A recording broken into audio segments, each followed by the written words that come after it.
This is atheism in a nutshell. No, this is atheism in a nutshell. Help! I'm atheism. I'm in a nutshell. The more you see Ricky Gervais try and do philosophy of religion, the more you should think, he should stick to comedy. Here's an example. You see, if you took every holy book and hid them or destroyed them, then you took every science book and destroyed that, in 1,000 years' time, those science books would be back exactly the same. Those religious books would either never exist or they'd be totally different.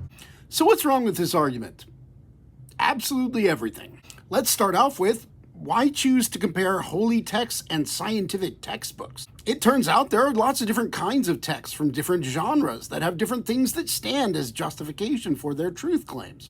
Why not compare holy texts to philosophy texts or history texts? Well, for one thing, that would expose some of the fallacies in his reasoning, because whether a text comes back over 1,000 years doesn't say anything about whether it's true or not. If you got rid of history texts, they wouldn't come back the same after 1,000 years, but that says nothing about their truth value. But what about his claim that in 1,000 years holy texts wouldn't come back and science texts would come back exactly the same? Well, it's just a fancy form of question begging, because he's offered no reason to think that it's true, and there are lots of reasons to think actually that it's false. Of course, holy texts would not come back exactly the same, but there's no reason to think that we wouldn't produce something quite similar. I mean, what are the chances that we would produce a text that includes something very much like the Ten Commandments?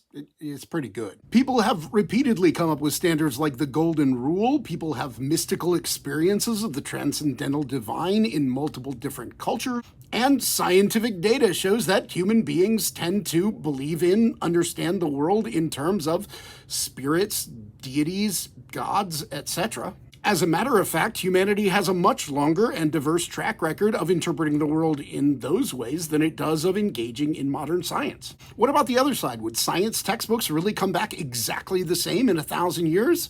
Well, that's the kind of thing you would only believe if you don't really believe in science. Science is supposed to be a practice where you are constantly open to being wrong. You wouldn't think that in 1,000 years everybody will agree on exactly what you say today. As a matter of fact, the only way that someone could believe that you could get rid of all science textbooks today and they would come back in 1,000 years in exactly the same form is if that person had an irrational faith in the current status of scientific claims. And at the end of the day, this is exactly what underlies Gervais's argument. It's not critical thinking, it's participating in exactly the kind of uncritical thinking that he wants to blame on religious people, theists. Jesus and Thomas Kuhn are disappointed.